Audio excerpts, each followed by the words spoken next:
mua s'më mbeti gjë tjetër përpos t'ja dalë. Si ka qenë rasti yt? Ke pasur simptome? Që rastësisht e zbulova dhe unë ishte 2 vite më përpara kësaj kisha do cista. Dhe bëra një kontroll kështu për të parë veten se si jam. Dhe me qenë se kisha hyrë në programin e këtyre që duhet bëjmë, domethënë patjetër kontroll dhe rutinë, edhe më ftuan.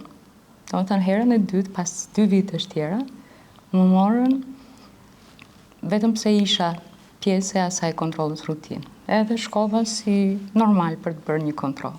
Pa simptoma? Pa simptoma. Herën e dytë madje pa simptoma fare. Domethënë s'kishe kur fare ndjesie.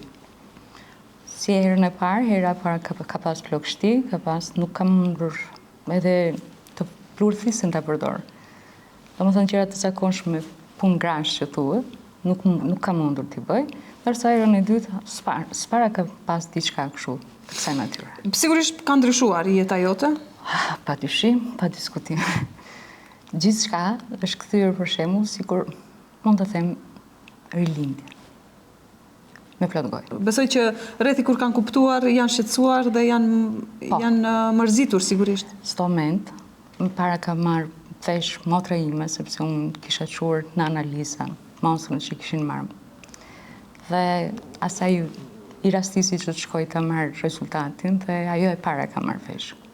Dhe pastaj s'do me në që është prekur jashtëzakonisht të marrë vesh, për shembull për njërin e dashur, motrën, të marrë vesh se është e Por ishte e në kohë, do me thënë e kapëm në kohë, kjo është ajo që ka rëndësi. Dhe besoj që ne do rikuperohemi, mbështetje kemi. Po, mos ishim mbështetja për shembull e pa shoq ose vetëm huese partnerit, e përkrahja e familjes, mikeshat e mia të zemrës, koleget gjithashtu, kam patur një përkrahje kështu të jashtëzakonshme, edhe mua s'më mbeti gjë tjetër përpos t'ja dalë. Patjetër të fitojmë. Patjetër të fitojmë.